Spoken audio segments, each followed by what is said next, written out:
Bom dia, pessoal. Estamos aqui para falar sobre o relatório técnico final da chamada pública Apoio a Projetos de Pesquisa Científica, Tecnologia e de Inovação, Bolsas de Mestrado, do Conselho Nacional de Desenvolvimento Científico e Tecnológico. Meu nome é Paulo Marchiori, eu sou professor da Universidade Federal de Lavras e atualmente o coordenador do programa de pós-graduação em Fisiologia Vegetal dessa universidade.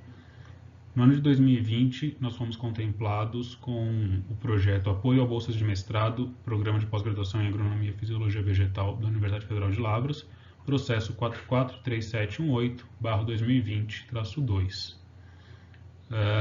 Durante esse período, nós utilizamos as 4 bolsas de mestrado que nos foi concedida para auxiliar na formação de 6 mestrandos aqui no curso de Fisiologia Vegetal.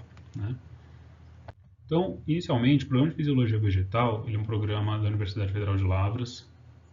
Esse ano fez 36 anos de existência. Já formou 3 centenas de mestres, mais de 150 doutores em Fisiologia Vegetal. Atualmente nós temos 3 cursos no programa de pós-graduação, sendo um curso de doutorado, com duração de 48 meses, e 2 cursos de mestrado em Fisiologia Vegetal, com duração de 24 meses. A diferença entre esses cursos é que um deles é integralmente em inglês. Então, aqui no programa, nós temos esse curso que é feito integralmente em inglês para recebermos estudantes estrangeiros, que não falam português.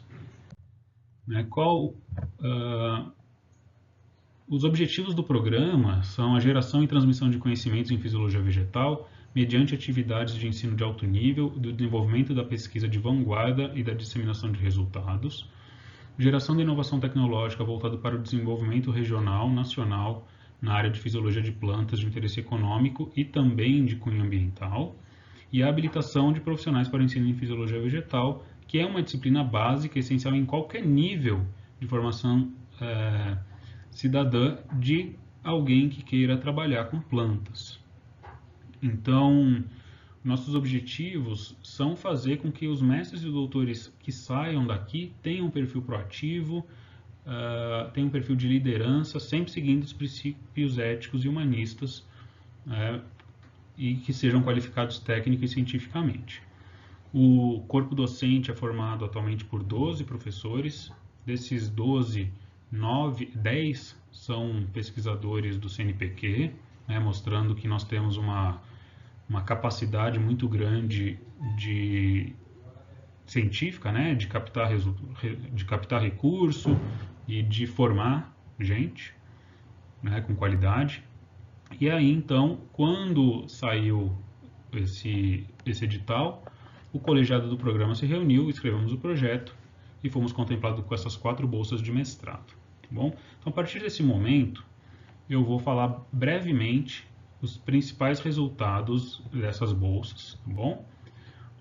Obviamente, nós fizemos uma das bolsas, eu consegui, junto com a comissão de bolsas do programa de Fisiologia, nós conseguimos fazer a fragmentação dela em mais alunos. Obviamente não receberam a cota dos 24 meses, receberam partes da bolsa, mas que foi fundamental para a formação e permanência, para a permanência e formação desses estudantes aqui no programa, enquanto eles não tinham uma bolsa para o restante do curso. Então, o que eu vou falar agora para vocês são basicamente os resultados de 5 dessas 6 bolsas, de 5 desses 6 estudantes que foram contemplados com pelo menos parte das cotas desse projeto.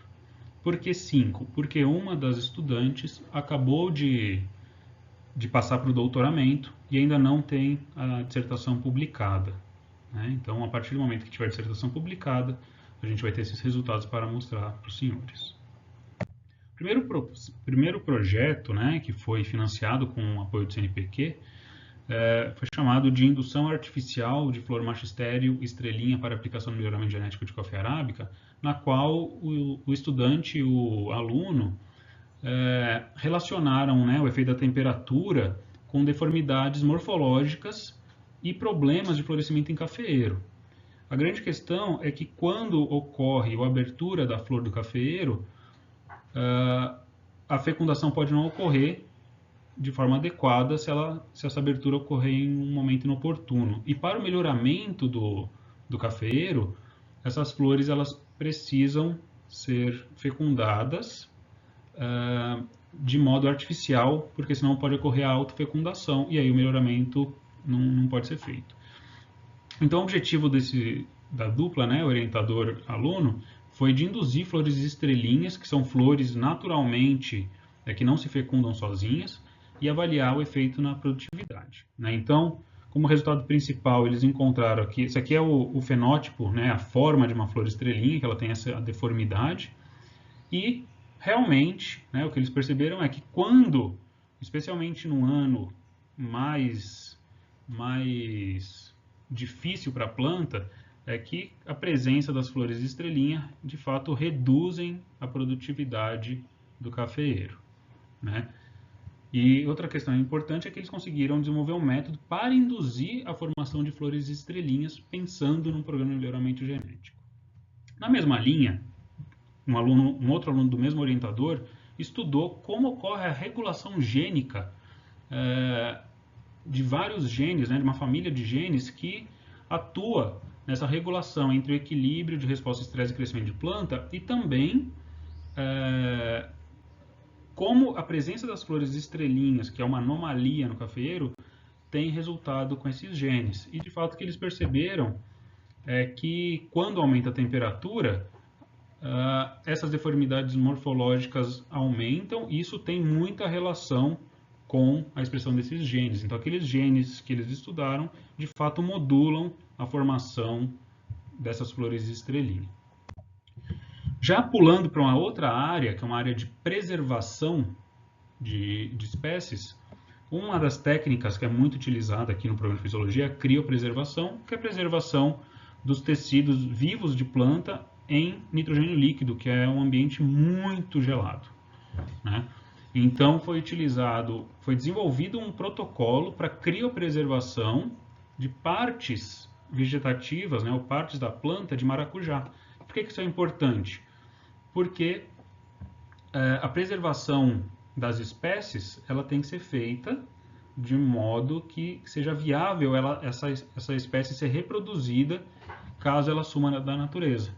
Então, foi desenvolvido um método de criopreservação de estruturas reprodutivas de maracujazeiro com muito sucesso, né?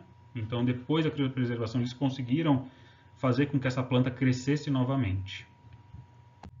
Então, um outro trabalho de um outro professor e outro aluno, eles estudaram os efeitos da interação entre fontes de nitrogênio, se é amoniacal ou nítrica, né, se o nitrogênio vem na forma de nitrato ou na forma de amônio. E o amônio, é importante vocês saberem que o amônio pode ser tóxico se as concentrações estiverem muito altas, e a percepção de um hormônio, que é o etileno, no metabolismo de plantas de tomate. Então, o que eles perceberam é que nessas plantas de tomate que naturalmente não percebem o hormônio, são mutantes que não percebem o hormônio, o que acontece é que essas plantas não conseguem perceber a toxicidez causada pelo amônio, mostrando então que o etileno tem um papel importante no metabolismo de nitrogênio, em a planta perceber se ela está trabalhando com nitrato ou com amônio. Então aqui nós temos o que? O fenótipo dessas plantas, né? Então a planta que recebe só amônio, a planta que recebe o balanço de nitrato e amônio, tem esse fenótipo normal. Uma planta que recebe só nitrato tem um fenótipo muito parecido, o fenótipo é a forma da planta, né? Muito parecido com o que recebe o balanço nitrato e amônio. E a planta que recebe só amônio e que percebe o etileno, apresenta esses sinais de toxicidez e a planta não se desenvolve.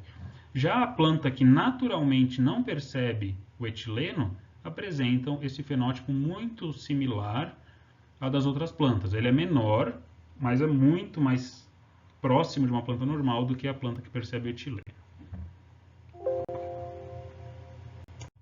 E para finalizar, temos o último trabalho de nutrição de planta também, que mostra que o impacto da deficiência de fósforo e zinco no metabolismo e crescimento inicial de uma árvore nativa chamada Sclerozobium paraíba, e mostra que as plantas do gênero Sclerozobium, seja paraíba ou seja amazonicum, têm uma sensibilidade muito diferente para a presença de fósforo e zinco no ambiente.